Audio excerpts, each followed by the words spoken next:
Lorsque les apôtres se rassemblèrent à Jérusalem, attendant le Saint-Esprit promis, ils ne pouvaient jamais imaginer la puissance transformative qui allait être déchaînée sur leur vie. Imaginez si cette même puissance pouvait transformer votre vie aussi. Imaginez rayonner l'amour, trouver de la force dans vos luttes et vivre avec un but qui va au-delà de vous-même. Aujourd'hui, nous explorerons 7 habitudes clés que les personnes remplies du Saint-Esprit cultivent dans leur vie. Nous déballerons la puissance transformative du Saint-Esprit et fournirons des conseils pratiques pour vous aider à vivre une vie guidée par l'Esprit. Je vais également diriger une prière puissante avec vous, au nom redoutable de Jésus. Alors, restez avec nous jusqu'à la fin de la vidéo et soyez ouverts pour accueillir ces bénédictions dans vos cœurs. Quand nous parlons du Saint-Esprit, nous faisons référence à la connexion unique que nous avons avec Dieu, une relation qui va au-delà de la simple compréhension.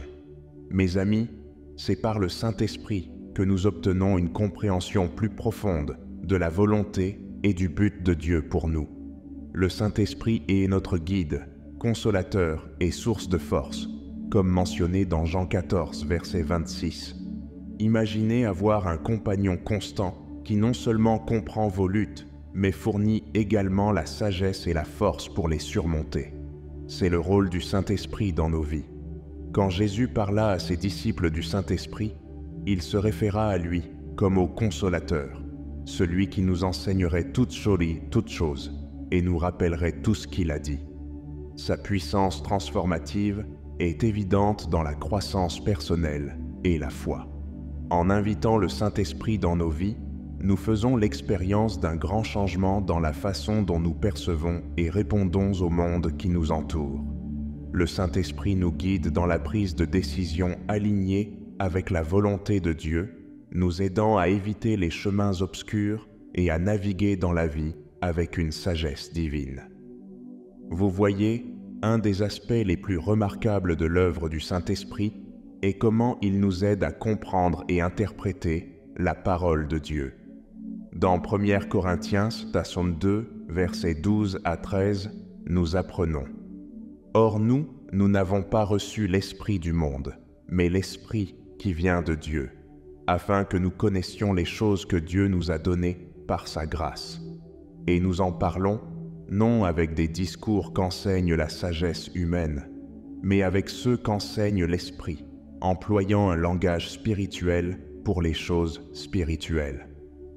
Le Saint-Esprit ouvre nos esprits aux vérités plus profondes des Écritures, nous permettant de voir et de comprendre les réalités spirituelles cachées à l'esprit naturel.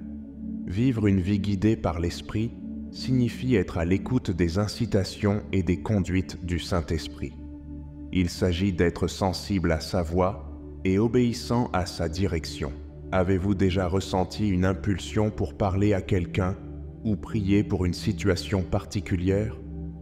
Ces incitations douces sont souvent la manière dont le Saint-Esprit nous guide pour agir en accord avec la volonté de Dieu. En répondant à ces incitations, nous permettons au Saint-Esprit de travailler à travers nous, apportant l'amour et la vérité de Dieu à ceux qui nous entourent. Ainsi, alors que nous cheminons ensemble dans la compréhension de la présence et de l'œuvre du Saint-Esprit, nous allons maintenant examiner 7 habitudes clés qui caractérisent les vies de ceux qui sont remplis du Saint-Esprit. En cultivant ces habitudes, nous pouvons vivre une vie remplie de l'Esprit qui apporte gloire à Dieu et démontre son amour au monde. Numéro 1. Il cherche la volonté de Dieu. La recherche de la volonté de Dieu va au-delà de faire les bons choix. Il s'agit d'aligner tout notre être avec le but et le plan de Dieu. Comme il est dit dans Psaume 143, verset 10, « Enseigne-moi à faire ta volonté, car tu es mon Dieu, que ton bon esprit me conduise sur la terre unie. » Ce beau verset souligne le désir d'être guidé par l'Esprit de Dieu dans tout ce que nous faisons. Le Saint-Esprit joue un rôle crucial en nous aidant à discerner et suivre la volonté de Dieu. Quand nous cherchons la volonté de Dieu, nous demandons essentiellement au Saint-Esprit de guider nos pensées, actions et décisions. Cette guidance est essentielle, car sans elle, nous pouvons facilement être influencés par nos propres désirs ou les pressions du monde. Une excellente illustration de la recherche de la volonté de Dieu et d'être guidé par le Saint-Esprit se trouve dans l'histoire de la conversion de Paul. Vous vous souvenez de son histoire? Avant de devenir Paul, il était connu sous le nom de Saul, un homme zélé pour sa foi juive qui persécutait violemment les chrétiens.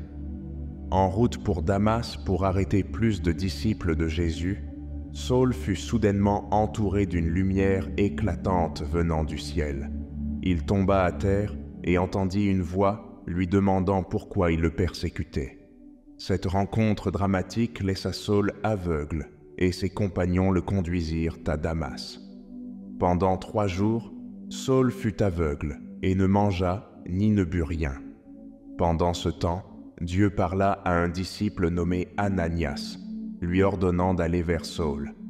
Ananias hésita d'abord car il connaissait la réputation de Saul, mais il finit par obéir à l'ordre de Dieu. Lorsqu'Ananias posa ses mains sur Saul, quelque chose comme des écailles tomba des yeux de Saul, et il put voir à nouveau. Saul fut ensuite baptisé et commença à prêcher que Jésus était le Fils de Dieu. Cette histoire, trouvée dans Actes 9, montre comment la vie de Saul fut radicalement transformée par la guidance du Saint-Esprit, l'alignant avec la volonté de Dieu pour répandre l'Évangile. Maintenant, à quelle fréquence prenons-nous le temps de réellement chercher la volonté de Dieu dans nos décisions quotidiennes? Sommes-nous prêts à faire une pause et à écouter la guidance du Saint-Esprit? Vivre une vie qui cherche la volonté de Dieu nécessite que nous soyons attentifs aux incitations du Saint-Esprit et que nous soyons prêts à obéir même lorsque c'est difficile. Il s'agit de renoncer à nos propres plans et désirs et de faire confiance que les plans de Dieu pour nous sont bien plus grands que tout ce que nous pourrions imaginer. Numéro 2. Il manifeste l'amour et la compassion. Selon Galates 5, versets 22 à 23, les fruits de l'esprit incluent l'amour, la joie, ainsi que la douceur et la maîtrise de soi. L'amour et la compassion sont au cœur de ces fruits, reflétant le caractère du Christ dans notre vie quotidienne. En effet, c'est par le Saint-Esprit que nous pouvons véritablement aimer les autres comme le Christ nous aime, transformant nos cœurs et nos actions pour refléter l'amour de Dieu. Aimer les autres comme le Christ nous aime est fondamental pour notre foi. Jésus a donné l'exemple ultime de l'amour en se sacrifiant pour nos péchés, nous montrant que le véritable amour est désintéressé et inconditionnel.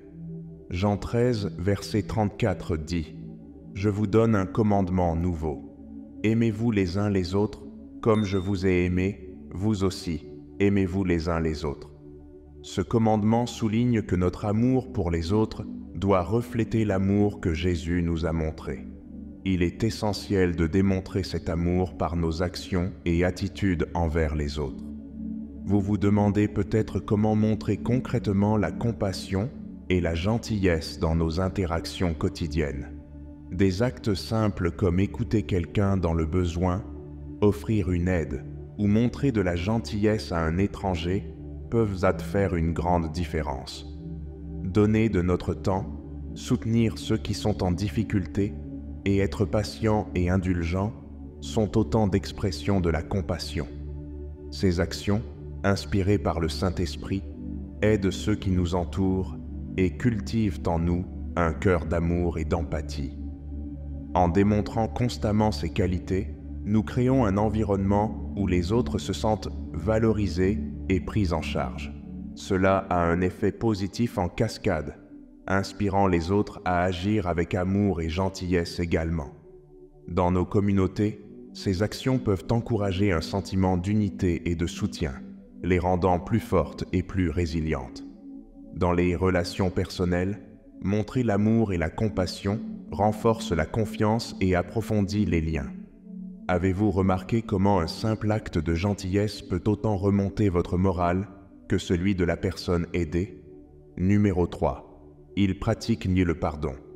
C'est une habitude essentielle pour ceux qui sont remplis du Saint-Esprit.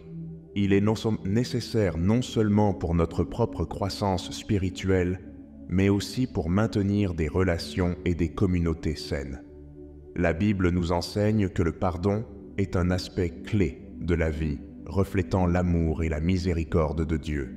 Éphésiens 4, verset 32, dit « Soyez bons les uns envers les autres, compatissants, vous pardonnant réciproquement, comme Dieu vous a pardonné en Christ. » Ce verset nous rappelle que notre capacité à pardonner est enracinée dans le pardon que nous avons reçu de Dieu. Le fait, c'est que l'acte de pardonner est souvent difficile, surtout lorsque nous avons été profondément blessés. Cependant, le Saint-Esprit donne aux croyants le pouvoir de pardonner, même dans les circonstances les plus difficiles. La force et le courage de pardonner viennent de l'Esprit, qui travaille en nous pour guérir nos cœurs et libérer toute amertume ou ressentiment. Avez-vous déjà eu du mal à pardonner à quelqu'un qui vous a fait du tort? C'est précisément dans ces moments que nous devons compter sur la puissance du Saint-Esprit pour nous aider à lâcher prise et à aller de l'avant. Un bon exemple de pardon se trouve dans l'histoire de Joseph et de ses frères dans le livre de la Genèse. Joseph, le fils préféré de Jacob, a été vendu comme esclave par ses frères jaloux. Il a enduré de nombreuses épreuves, y compris d'être faussement accusé et emprisonné. Malgré ces épreuves, Joseph est resté fidèle à Dieu et a finalement accédé à une position d'autorité en Égypte, deuxième après le Pharaon.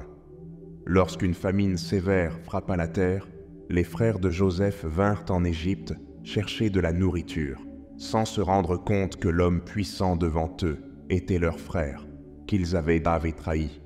Lorsque Joseph révéla son identité à ses frères, ils furent terrifiés, craignant des représailles. Cependant, Joseph, comprenant mieux la situation, choisit de les pardonner, reconnaissant que Dieu avait utilisé leurs actions pour un plus grand dessein. Dans ce bel acte, il les rassura et pourvut à leurs besoins ainsi qu'à ceux de leur famille. Cette histoire, racontée dans Genèse 50, montre comment le pardon peut effectivement restaurer les relations et réaliser le grand plan de Dieu. Pardonner aux autres apporte un sentiment de liberté et de paix inégalé. Garder rancune et ressentiment ne fait que nous alourdir et nous empêche de vivre pleinement la vie que Dieu veut pour nous. Lorsque nous pardonnons, nous libérons le fardeau de la colère et de la douleur, permettant au Saint-Esprit de nous remplir de sa paix. Et n'oublions pas que se pardonner à soi-même peut être tout aussi important. Souvent, nous sommes nos propres critiques les plus sévères, et lâcher prise sur nos erreurs et échecs nécessite la même grâce et compassion que nous accordons aux autres. Le pardon ne consiste pas à excuser les torts subis, mais à nous libérer des chaînes de l'amertume. Le Saint-Esprit nous aide à voir au-delà de notre douleur et à reconnaître l'humanité chez les autres, tout comme Dieu nous voit avec toutes nos imperfections et nous aime inconditionnellement. Ce changement de perspective est essentiel pour un véritable pardon et une guérison authentique. Numéro 4. Ils font preuve de fidélité. La fidélité représente un engagement fort envers Dieu et ses enseignements, démontrant une loyauté sans faille. Proverbe 3, versets 3 à 4 nous rappelle que la bonté et la fidélité ne t'abandonnent pas. Lis-les à ton cou, écris-les sur la table de ton cœur. Tu acquerras ainsi de la grâce et une raison saine, aux yeux de Dieu et des hommes. Ce passage montre l'importance de faire de la fidélité une partie intégrante de notre être. Savez-vous que le Saint-Esprit nourrit la fidélité en nous, les croyants? Il nous aide à rester engagés dans les voies de Dieu, même lorsque c'est difficile. Par le Saint-Esprit, nous recevons la force de rester fidèles à nos engagements, la sagesse pour discerner le bien du mal et la persévérance pour tenir nos promesses. Rappelez-vous La fidélité ne concerne pas la perfection, mais le fait de s'efforcer constamment de vivre d'une manière qui honore Dieu. Mais comment montrer cela dans la vie quotidienne? Eh bien, cela se voit dans notre engagement à la prière et à l'étude de la Bible. Réserver du temps chaque jour pour se connecter avec Dieu par la prière et approfondir notre compréhension de sa parole montre notre dévouement à grandir dans notre foi. Il s'agit de faire de Dieu une priorité dans nos vies et de chercher régulièrement sa guidance. La fidélité se reflète également dans la manière dont nous gérons nos responsabilités, que ce soit au travail, à la maison ou dans nos communautés. Sommes-nous fiables et dignes de confiance dans l'accomplissement de nos devoirs? Être fiable et digne de confiance dans les relations est un aspect vital de la fidélité. Montrer que l'on peut compter sur nous renforce la confiance et solidifie les liens. Le Saint-Esprit nous aide à être constants dans nos actions et nos paroles, veillant à ce que nous ne décevions pas les autres. 1 Corinthiens 4, verset 2 dit « Du reste, ce qu'on demande des dispensateurs, c'est que chacun soit trouvé fidèle. » Ce verset montre l'importance d'être des intendants fidèles des responsabilités et des relations que Dieu nous a confiées.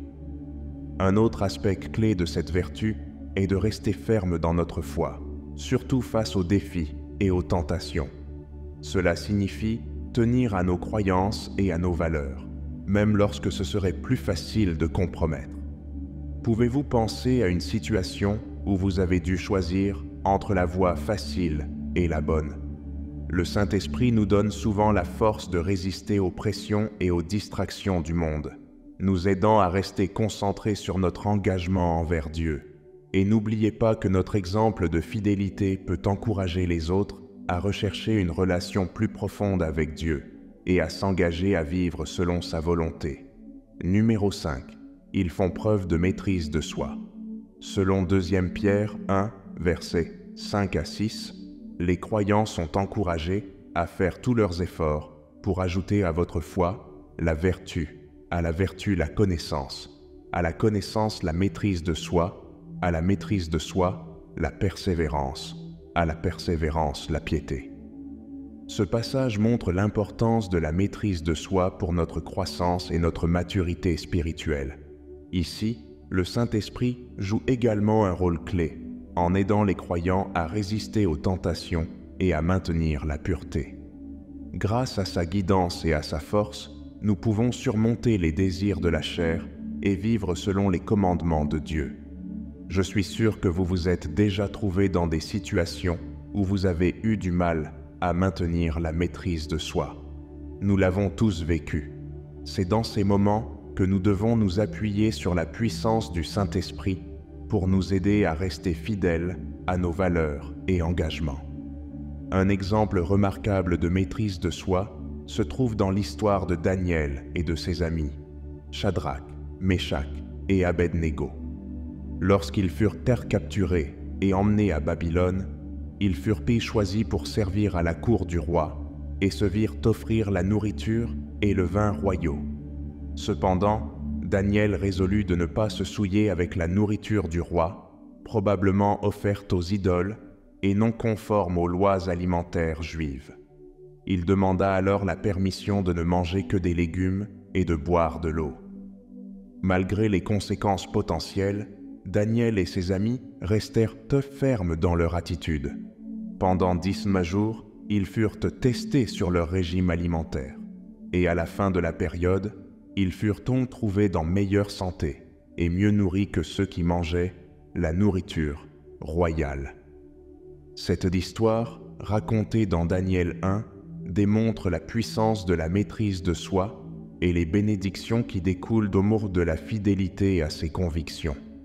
Développer la maîtrise de soi dans divers aspects de la vie nécessite des étapes pratiques et un effort conscient pour aligner nos actions avec la volonté du Créateur.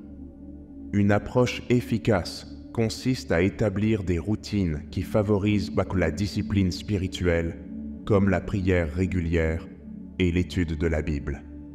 Fixer des limites et éviter les situations susceptibles de mener à la tentation peut également nous aider à maintenir la maîtrise de soi. De plus, chercher la responsabilité auprès d'amis ou de mentors de confiance peut fournir le soutien nécessaire pour rester sur la bonne voie. Un autre aspect important de la maîtrise de soi est la gestion de nos pensées et émotions. Le Saint-Esprit nous aide à cultiver un état d'esprit qui se concentre sur ce qui est vrai, noble et juste, comme mentionné dans Philippiens 4, verset 8. En remplissant notre esprit de pensées positives et pieuses, nous pouvons mieux contrôler nos actions et réactions dans des situations difficiles. Rappelez-vous, la maîtrise de soi ne consiste pas à supprimer nos désirs, mais à les diriger vers ce qui est bon et agréable à Dieu. 2 Timothée 1, verset 7 dit « Car ce n'est pas un esprit de timidité que Dieu nous a donné, mais un esprit de force, d'amour et de sagesse. » La maîtrise de soi est un don du Saint-Esprit, nous permettant de vivre d'une manière qui honore Dieu. Numéro 6, ils vivent avec l'éternité en tête. Cette habitude peut être considérée comme le maintien d'une perspective éternelle et la focalisation sur les priorités célestes plutôt que d'être absorbé par les préoccupations temporaires de ce monde. Mes amis, cette habitude nous appelle à investir dans les relations avec les gens et avec Dieu, en reconnaissant que ce sont les véritables trésors qui durent pour toujours. Comme Jésus l'enseigne dans Matthieu 6, versets 19 à 21, « Ne vous amassez pas des trésors sur la terre, où la teigne et la rouille détruisent, et où les voleurs percent et dérobent. Mais amassez-vous des trésors dans le ciel, où la teigne et la rouille ne détruisent non point, et où les voleurs ne percent ni ne dérobent. Car là où est ton trésor, là aussi sera ton cœur. » Cette perspective éternelle façonne notre vie quotidienne, influençant nos choix et nos actions.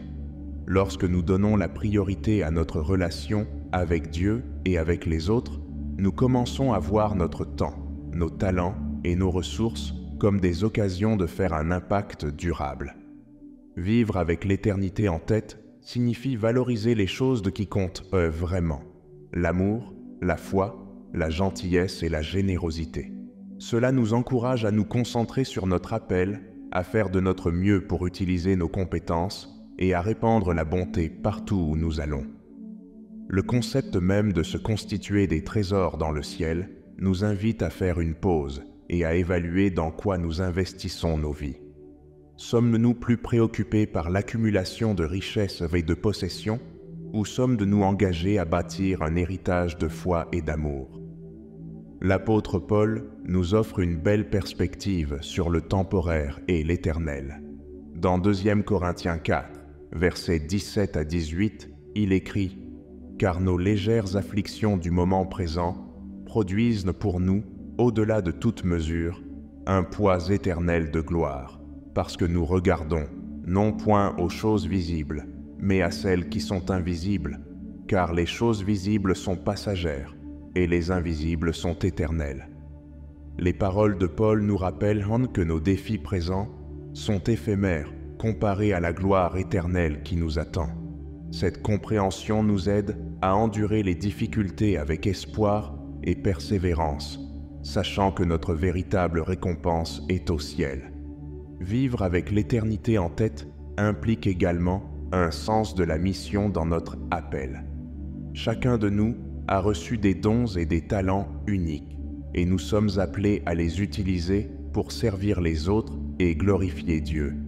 Cette vie guidée par un but ne concerne pas la réussite mondaine, mais plutôt faire une différence dans la vie de ceux qui nous entourent. Que ce soit par des actes de service, le partage de notre foi, ou simplement en étant une source d'encouragement, nous pouvons contribuer de manière significative au royaume de Dieu. Numéro 7. Ils servent l'un les autres. Dans la vie chrétienne, le service est un mode de vie qui reflète le cœur même de Jésus. Le véritable service signifie mettre les besoins des autres avant les nôtres et agir par amour et compassion sincère. Il incarne l'essence de l'Évangile, où Jésus notre exemple ultime, est venu non pour être servi, mais pour servir et donner sa vie comme rançon pour beaucoup. Le Saint-Esprit inspire les croyants à servir de manière désintéressée, en touchant nos cœurs, pour voir et répondre aux besoins autour de nous. Cette inspiration ne consiste pas à chercher la reconnaissance ou les récompenses, mais à démontrer l'amour de Dieu par nos actions. Il y a d'innombrables bénédictions et une grande satisfaction à tirer du service aux autres. Fait intéressant, bien que le service profite clairement à ceux que nous aidons, il apporte également une immense joie et satisfaction à nous-mêmes. Il y a un profond sentiment d'accomplissement qui vient du fait de savoir que nous avons fait une différence positive dans la vie de quelqu'un d'autre. Servir les autres peut aussi renforcer notre foi, approfondir nos relations et nous donner un sens de la mission. C'est un beau paradoxe que, en donnant, nous recevons souvent beaucoup plus. 1 Pierre 4, verset 10, dit « Comme de bons dispensateurs des diverses grâces de Dieu, que chacun de vous mette au service des autres le don qu'il a reçu. » Ce verset montre que nous sommes tous dotés de dons et de talents uniques, destinés à servir les autres. Le service ne consiste pas en des gestes grandioses, mais en l'utilisation de ce que nous avons, où que nous soyons, pour bénir ceux qui nous entourent. Alors que nous nous efforçons de cultiver l'habitude de servir les autres, soyons ouverts à la guidance du Saint-Esprit. Il ne s'agit pas toujours de faire de grandes choses, mais d'être fidèles aux petits actes de bonté et de service que Dieu place sur notre chemin. Que ce soit un sourire, une oreille attentive ou un coup de main, chaque acte de service, aussi petit soit-il, peut avoir un impact formidable. Maintenant, à tous ceux qui entendent ma voix, poursuivons le réconfort et les conseils que seul notre Seigneur peut offrir. Je vous encourage à vous unir à moi pour exprimer nos espoirs, nos préoccupations et notre gratitude envers celui qui écoute avec un cœur miséricordieux. Priez avec moi pour accueillir la grâce qui accompagne cette prière sincère. Sauveur miséricordieux, nous te remercions pour le don du Saint-Esprit qui nous guide, nous réconforte et nous fortifie chaque jour. Aide-nous à chercher ta volonté dans tout ce que nous faisons, en alignant nos actions sur ton dessein divin. Nous demandons ta sagesse et ta grâce pour cultiver des habitudes qui reflètent ton amour et ta vérité dans nos vies. Saint-Esprit, aide-nous à résister aux tentations et à maintenir la pureté dans nos pensées, nos paroles et nos actions.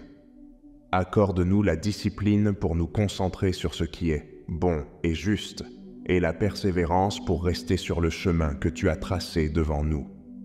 Puissions-nous être des exemples d'intégrité et de justice, illuminant ta lumière dans un monde qui manque souvent de maîtrise de soi. Seigneur, apprends-nous à aimer et à montrer de la compassion comme Jésus l'a fait, que nos cœurs soient la main remplie de bonté et d'empathie, toujours prêts à servir et à soutenir ceux qui nous entourent. Accorde-nous l'humilité de mettre les besoins des autres avant les nôtres et la force d'être là pour ceux qui sont en difficulté. Que nos actions soient une démonstration de ton amour pour que tous le voient, attirant les autres plus près de toi par notre exemple. Nous nous engageons à servir les autres avec des cœurs joyeux. Montre-nous des occasions de faire une différence dans la vie de ceux qui nous entourent, que ce soit au sein de notre Église, de notre communauté ou au-delà. Fais de nous tes mains et tes pieds, étendant ton amour et ta grâce à travers des actes de bonté et de service. Père, nous te demandons le courage de pardonner à ceux qui nous ont fait du tort, tout comme tu nous as pardonné. Enlève toute amertume ou ressentiment de nos cœurs et remplis-nous de ta paix. Aide-nous à comprendre que le pardon est un cadeau que nous nous offrons autant qu'aux autres. Donne-nous par le Saint-Esprit la force d'étendre la grâce et la miséricorde, même lorsque c'est difficile. Nous prions pour la fidélité dans notre marche avec toi. Aide-nous à rester fermes et fidèles à tes enseignements, même face aux défis. Puissions-nous être fiables et digne de confiance dans toutes nos relations, reflétant ta fidélité auprès de ceux qui nous entourent. Seigneur Tout-Puissant, donne-nous une perspective éternelle, nous rappelant chaque jour le dessein supérieur que tu as pour nos vies. Aide-nous à nous concentrer sur les priorités célestes, en investissant notre temps et nos ressources dans des relations et des actions ayant une signification éternelle. Apprends-nous à amasser des trésors dans le ciel où ils ne peuvent être détruits ni volés. Enfin, nous te remercions pour le pouvoir transformateur du Saint-Esprit dans nos vies. Alors que nous nous efforçons de cultiver ces habitudes, nous te demandons ta guidance et ta force continue. Unis-nous dans ton esprit et que nos efforts collectifs apportent des changements positifs dans le monde. Amen. Nous espérons que vous vous sentirez mieux après avoir entendu cette prière. Veuillez cliquer sur le bouton « J'aime » de la vidéo et vous abonner à notre chaîne si vous souhaitez nous soutenir. Et si nous restions sur cette voie inspirante et pleine de foi. Pour ce faire, cliquez sur la vidéo qui s'affiche sur votre écran.